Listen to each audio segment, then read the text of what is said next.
So my dad was little girl, you don't know what you're talking about, little girl this, little girl.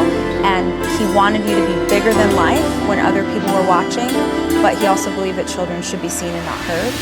Little girl, you better shut your mouth. So how do you carry that? How do you be as big and achieving as you can possibly be, and then shut up because nobody wants to hear what you have to say? And I found myself as a grown woman sitting there realizing that this had become my career.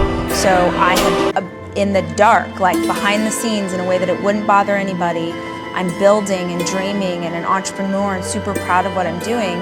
But if you had asked me, what do you do? I'd be like, oh, I have this little blog. And it was, at the time, I'm like by myself, it's over 6 figures. I was really proud of what I would, but I never said that.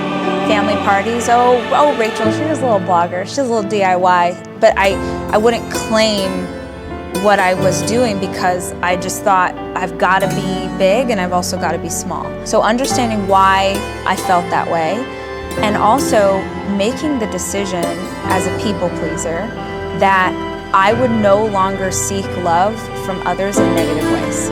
And the only way I know how to do that is I'm going to be so filled with love myself. I'm going to be so filled with love for my in-laws, for my parents, for everybody else, that it doesn't matter if you love me back. I'm going to love you so hard it doesn't matter if you love me back.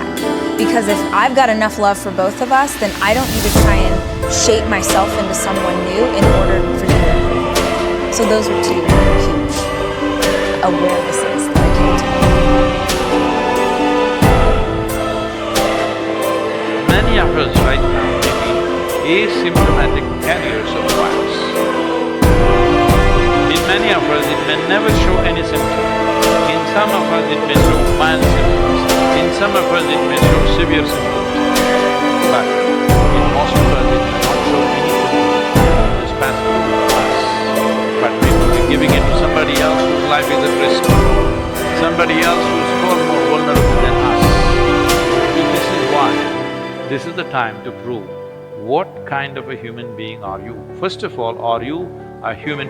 Are you fit to be called a being, or are you just a creature? A creature of compulsions, or are you a conscious being? If you're a being, the most fundamental thing is you know how to be.